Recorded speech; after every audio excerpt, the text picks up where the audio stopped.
अस्सलाम वालेकुम। आज हम स्टार्ट करेंगे यूरिनरी सिस्टम की डेवलपमेंट। बिल्कुल हम बेसिक से अगर स्टार्ट करें तो हमें पता है कि हमारे पास जो है 2 जर्म लेयर डिस्क होती है, बाइलेमिनर डिस्क जिसको हम कहते हैं, एपीब्लास्ट और हाइपोब्लास्ट की। उसकी गैस रिलेशन होती है और हमारे पास 3 जर्म लेयर में डिवाइड हो जाता है वो। और वो कौन सी लेयर्स होती हैं? एक्टोडर्म, मेसोडर्म और एंडोडर्म। मेसोडर्म जो है वो आगे फर्दर 3 पार्ट्स में डिवाइड होती है। जो न्यूरल ट्यूब के करीब होती है वो पैरेक्सियल, उसके बाद इंटरमीडिएट मेसोडर्म, और जो बिल्कुल लेटरल साइड पे होती है वो लेटरल प्लेट मेसोडर्म। इसके भी आगे 2 हिस्से होते हैं। जो ऊपर की तरफ जाती है वो सोमैटिक होती है और जो नीचे की तरफ आती है वो स्प्लैंक्निक लेयर होती है। अब इसकी जो है ना, इसकी हम फोल्डिंग करते हैं। ये सारा हिस्सा यूं फोल्ड हो जाता है, जिसकी वजह से ये देखें यूं कवरिंग हो जाती है इसकी, ठीक है। और अब यहाँ पे भी इसी तरह है, ये पैरेक्सियल मेसोडर्म है, ये इंटरमीडिएट मेसोडर्म है और ये लेटरल प्लेट मेसोडर्म है, जिसकी ये स्प्लैंक्निक लेयर हो गई और ये सोमैटिक लेयर हो गई। और ये हमारे पास क्या है? गट ट्यूब है, ठीक है। अब ये जो हम था ना, इसकी हम क्या करेंगे? ये जो ये वाला था, ये कौन सा था? Intermediate mesoderm. इसकी कंडेंसेशन होगी, इसकी यहाँ पे ये देखें कंडेंसेशन होगी और ये क्या बन जाएगा? Nephrogenic cord.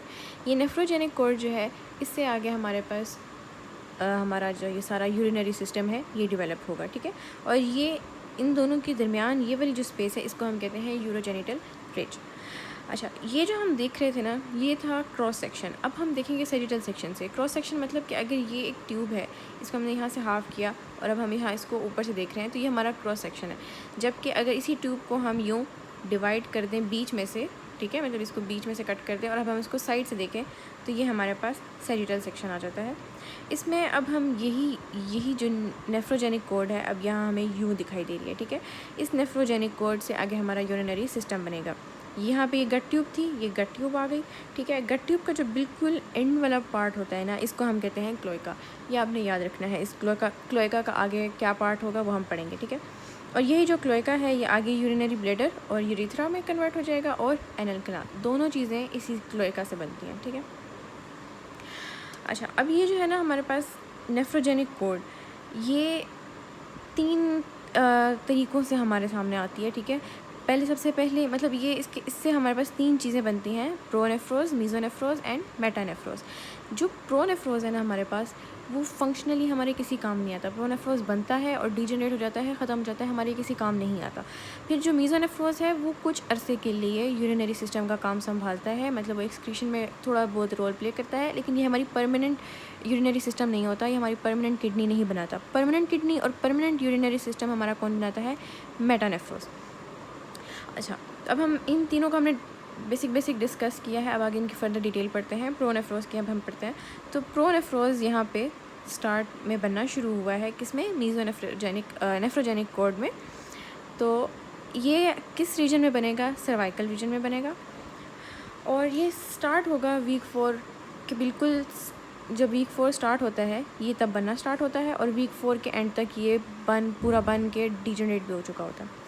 अच्छा, प्रोनेफ्रोज जो है आगे फर्दर डक्ट में और ट्यूब्यूल्स में डिवाइडेड होता है, ठीक है। ये जो है हमारे पास ये वाला पार्ट, ये डक्ट है और इससे निकलती हैं हमारे पास ट्यूब्यूल्स, जिसको हम नेफ्रोटोम भी कहते हैं, ठीक है। अब हमारे पास क्या है? वीक 5 स्टार्ट हो गया, वीक 4 के एंड तक ये बनी थी और ख़त्म भी हो गई थी और इसका कोई रोल भी नहीं था, ये ख़त्म हो गई है। अब यहाँ पे हमारे पास कौन सी बनना स्टार्ट हो गई है? मेसोनेफ्रोज। मेसोनेफ्रोज का भी सेम तरीका है कि डक्ट और उसमें से ट्यूब्यूल्स निकल रही हैं। ये डक्ट जो है ना हमारे साथ, ये हमारे पास ये क्या थी? नेफ्रोजेनिक कॉर्ड थी और इसके आगे क्या थी? गट ट्यूब थी। यहाँ से ये मेसोनेफ्रोज आ रही है, पूरी इलोंगेशन कहाँ तक आएगी? ये थोरैको-लंबर रीजन में होती है, तो थोरैसिक रीजन में भी होगी, लंबार रीजन में भी होगी। और ये कहाँ एंटर हो जाएगी? इस गट ट्यूब में। गट ट्यूब के कौन सा रीजन था? ये बिल्कुल एंड वाला हमारे पास क्लोएका। तो एक्चुअली ये कहाँ पे एंटर हो जाएगी? क्लोएका में। और ये हमारा क्या है? प्रिमिटिव यूरिनरी सिस्टम है। प्रिमिटिव यूरिनरी सिस्टम मतलब कि बिल्कुल बेसिक से यूरिनरी सिस्टम। बिल्कुल सबसे पहले ये एक थोड़ा बहुत जो मेन यूरिनरी सिस्टम हमें बनता है ये होता है, लेकिन ये तो ज़्यादा अरसे के लिए नहीं होता। ये भी बन के कुछ अरसा ये काम संभालता है और फिर ख़त्म हो जाता है। कब तक ये काम संभालता है? वीक 10 तक, मतलब वीक 5 से वीक 10, 5 वीक्स तक जो हमारा एक्सक्रीशन का काम है वो मेसोनेफ्रोज के थ्रू होता है, ठीक है। अच्छा, 5 वीक तक किसने काम संभाला? मेसोनेफ्रोज ने, ठीक है। अब मेसोनेफ्रोज को अब हम आगे देखते हैं। अच्छा, यहाँ पे गट ट्यूब हो गई हमारे पास और नेफ्रोजेनिक कोड के अंदर ये जो थी मीज़ोनेफ्रोज़ बन रही थी।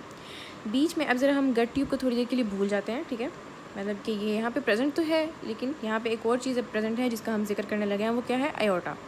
आयोटा भी यहाँ पे प्रेजेंट होती है। और अच्छा, यहाँ पे इमेजिन कर लें कि यहाँ बीच में कहीं गट ट्यूब भी होती है, ठीक है, मैंने ये क्लोएका बना दिया है इस वजह से, ठीक है। अच्छा, अब इस आयोटा से क्या है कि हमारे पास कैपिलरीज़ निकलती हैं, यहाँ से ये जो ट्यूब्यूल्स थी ये ग्रो करती जाएंगी और ये यहाँ तक आ जाएंगी आयोटा के पास, और आयोटा से अब हमारे पास कैपिलरीज़ निकल रही हैं, तो ये इन कैपिलरीज़ को इस तरह से सराउंड कर देंगी। तो ये स्ट्रक्चर थोड़ा फेमिलियर नहीं लग रहा, मतलब ये क्या होता है हमारे पास, बोमेंस कैप्सूल इसी तरह ही बनता है ना,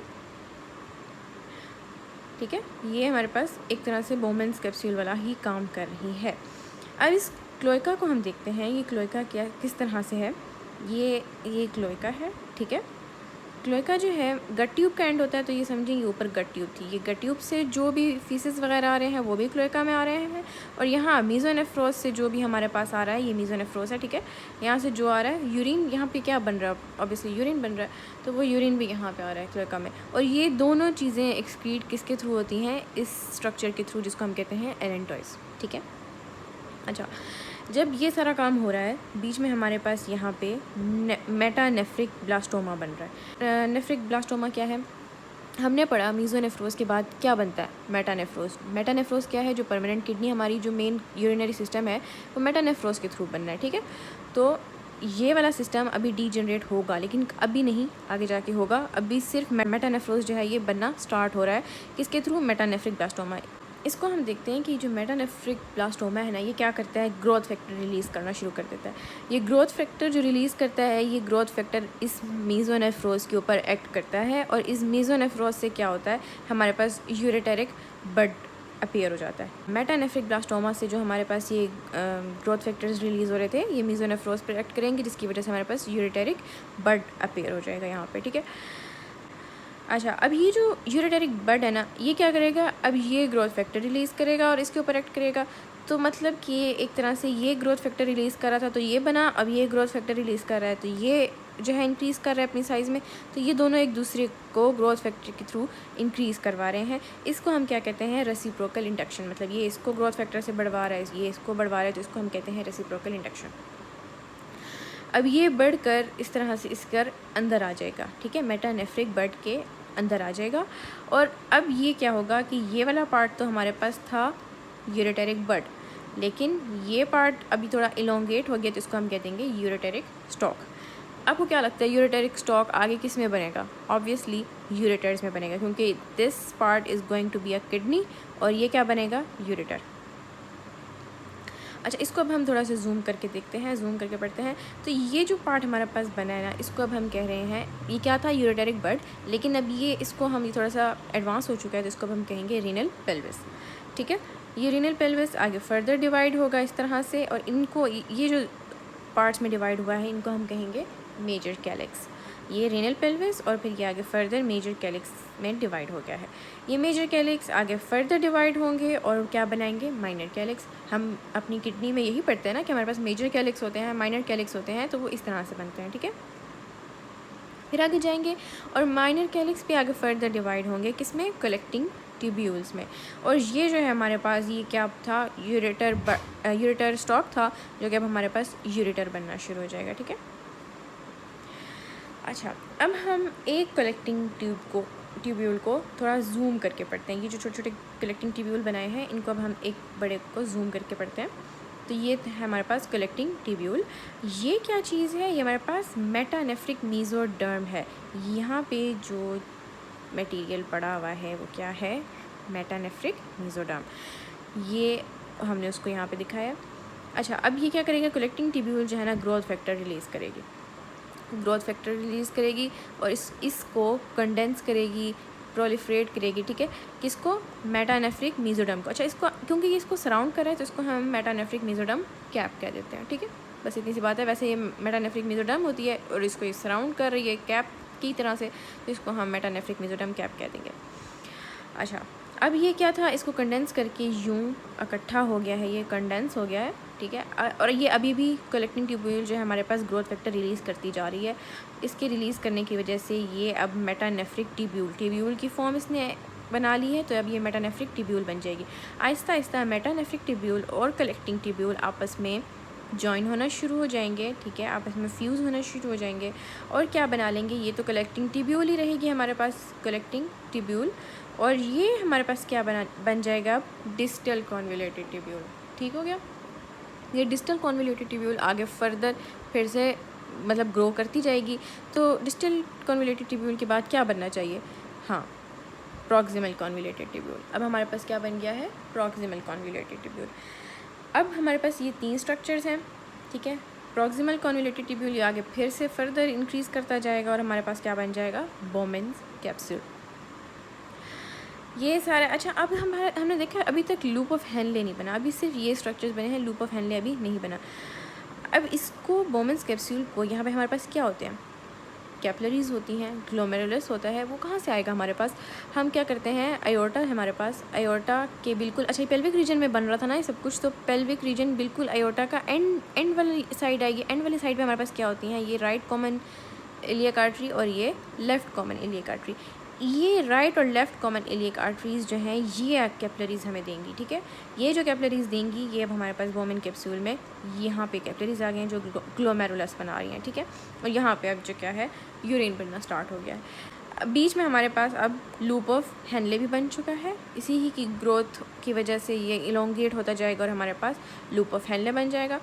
अच्छा, अब क्या है कि हम अगर देखें तो हमारे पास किडनी की सप्लाई कॉमन इलियक आर्टरी के थ्रू नहीं होती है, किसके थ्रू होती है, रीनल आर्टरी के थ्रू होती है। तो यहाँ से क्या होगा कि ये जो कॉमन इलियक आर्टरी है यहाँ से अब ये ख़त्म कर देगा अपना कनेक्शन, ठीक है। यहाँ से ये इससे सेपरेट होने लग जाएगा और ऊपर की तरफ किडनी बनती जो है वो पेल्विक रीजन में है और बनने के बाद ऊपर असेंड हो जाती है, ठीक है।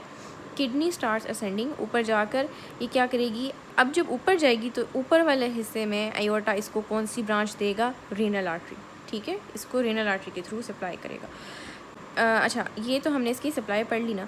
यहाँ तो ये आयोर्टा के साथ कनेक्टेड है। अच्छा, अब तक क्या था कि ये हमारे पास मीज़ोनेफ्रोस के साथ भी तो कनेक्टेड थी ना, मीज़ोनेफ्रोस के साथ कनेक्टेड थी और आगे ये इस तरह से किस तरह बनी थी हमारे पास, ये मीज़ोनेफ्रिक डक्ट थी हमारे पास, फिर ये यूरेटरिक बड बना था और आगे जाके यूरेटरिक स्टॉक हो गया था और ये हमारे पास ये सारा स्ट्रक्चर बना था, ठीक है। यूरेटरिक स्टॉक अब क्या बन चुका है हमारे पास, यूरेटर बन चुका है और अब हम लोग अभी भी क्लोएका के अंदर ही एक्सक्रीट कर रहे हैं, ठीक है, क्लोएका के अंदर ही ये यूरिन जा रहा है। अच्छा, अब हमने क्या करना है, मीज़ोनेफ्रोस को डीजनरेट करना है, क्योंकि मीज़ोनेफ्रोस हमारी मेन किडनी नहीं है, हमारी तो मेटानेफ्रोस मेन किडनी है, ठीक है। तो हमने इसको डीजनरेट करना है। अच्छा, ये वाला जो अब सारा पार्ट है ना, ये क्या हो जाएगा, ये डिज़ोल्व हो जाएगा, ठीक है, ये सारा पार्ट एब्जॉर्ब हो जाएगा, ख़त्म हो जाएगा और क्या होगा कि ये वाला जो यूरेटर है ये डायरेक्ट इसके साथ हमारे क्लोएका के साथ कनेक्ट हो जाएगा और ये वाला पार्ट भी डायरेक्ट कनेक्ट हो जाएगा, ठीक है। किस तरह से, यूँ, ये आप देख रहे हैं, यूँ डायरेक्ट कनेक्ट हो जाएंगे दोनों। अब ये दोनों आपस में भी एक तरह से मतलब करीब करीब हैं। इस वाले पार्ट को हम कहते हैं वेसिकुलर ट्राइगोन ऑफ ब्लैडर, ठीक है। अच्छा, अब ये जो हमारे पास मीज़ोनेफ्रोस का पार्ट रह गया है, मीज़ोनेफ्रिक ट्यूब रह गई है, ये क्या कर देगी, ये पीछे की तरफ चली जाएगी, ठीक है, ये बैकवर्ड मूव कर देगी और ये जो यूरेटर्स हैं ये लेटरल साइड पर मूव कर देंगे। हमारी किडनी इसी तरह होती है ना, लेटरल साइड्स पर होती है, तो यूरेटर लेटरल साइड पर मूव कर देंगे और ये बैकवर्ड मूव कर देगी। इसका क्या काम है, इसका काम अभी हमने यूरिनरी सिस्टम में नहीं पढ़ना, यह आगे रिप्रोडक्टिव सिस्टम में काम आती है, उसमें स्ट्रक्चर्स बनाती है, तो इसको हम अभी नहीं पढ़ेंगे, ठीक है। अच्छा, ये जो हमारा क्लोएका है यहाँ पर एक सेप्टम बन जाता है जिसको हम कहते हैं यूरोरेक्टल सेप्टम। नाम से ही पता चल रहा है कि वो यूरिनरी सिस्टम को और रेक्टल सिस्टम को अलग कर रही है। यूरोरेक्टल सेप्टम हमारे पास बन जाएगा, ये इसका इंटीरियर पार्ट हो जाएगा, ये इसका पोस्टीरियर पार्ट हो जाएगा। जो पोस्टीरियर पार्ट है वो हमारे पास एनल कैनाल बनाएगा, जो एंटीरियर पार्ट है हमारे पास वो हमारे पास यूरिनरी ब्लैडर बनाएगा। अब आप ये देख रहे हैं कि यहाँ पे हमारे पास क्या क्या था, ऊपर से मीज़ोनेफ्रोस आ रहा था और यहाँ पे हमारे पास क्या चीज़ कनेक्टेड थी, एक मीज़ोनेफ्रोस कनेक्टेड था क्लोएका के साथ और क्लोएका का अपना क्या था, गट ट्यूब के साथ। गट ट्यूब यानी कि यहाँ पे हाइंड गट, ठीक है, यहाँ हाइंड गट से फीसेस आ रहे हैं, तो ये हाइंड गट और ये पोस्टीरियर पार्ट एनल कैनाल, ये सिस्टम सेपरेट हो जाएगा, ये सिस्टम यूरिनरी सिस्टम सेपरेट हो जाएगा। अब इसका ये जो एंटीरियर पोर्शन है इसको हम डिस्कस करते हैं। ये एंटीरियर पोर्शन ये वाला, ये आगे फर्दर 3 हिस्सों में डिवाइड होता है, ठीक है। जो बिल्कुल करीब वाला हिस्सा है, जो यूरेटर के बिल्कुल करीब है, ये हिस्सा बन जाएगा हमारे पास ब्लैडर। ये वाला हिस्सा हमारे पास बनेगा यूरेथ्रा और ये वाला हिस्सा हमारे पास बनेगा पिनाइल यूरिथ्रा। अच्छा, फीमेल्स में सिंपल बस ये दो हिस्से हैं, एक ब्लैडर बन जाएगा, एक यूरिथ्रा बन जाएगा। लेकिन मेल में जो यूरिथ्रा का है, यूरिथ्रा जो है वो 3 पार्ट्स में डिवाइडेड होता है। एक phenyl prostatic urethra, membranes urethra and phenyl urethra. तो ये वाला जो पार्ट है ये प्रोस्टैटिक एंड मेम्ब्रेनस यूरिथ्रा में कन्वर्ट हो जाएगा, और ये जो एंड वाला पार्ट हमारे पास ये पिनाइल यूरिथ्रा में बन जाएगा। तो हमारे पास एंड स्ट्रक्चर जो हमें चाहिए था वो बन जाएगा। किडनी, यूरेटर्स, ब्लैडर, ये यूरिनरी सिस्टम हमारे पास पूरा बन गया, यूरिथ्रा। ठीक है, अब बात आती है एलेंटॉइस की। एलेंटॉइस हमने पढ़ा था ये वाला हिस्सा जहाँ पे जब तक मीज़ोनेफ्रोज ने संभाला हुआ था सिस्टम, तो एलेंटॉइस के थ्रू एक्सक्रीशन हो रही थी। तो एलेंटॉइस का क्या बना? एलेंटॉइस जो है वो यूरेकस में कन्वर्ट हो गया, और यूरेकस आगे फर्दर मीडियन अम्बिलिकल लिगामेंट में कन्वर्ट हो गया। ठीक है, ये क्या है मीडियन अम्बिलिकल लिगामेंट? ये बस एक निशानी है कि यहाँ पे एलेंटॉइस होता था। ठीक है, बस यही हमारा यूरिनरी सिस्टम था, इजी पीजी, इसमें कुछ मुश्किल था नहीं। ठीक है, अल्लाह हाफिज़, बस इतना ही था आज का। तो अगर वीडियो अच्छी लगी है तो लाइक ज़रूर कर लें।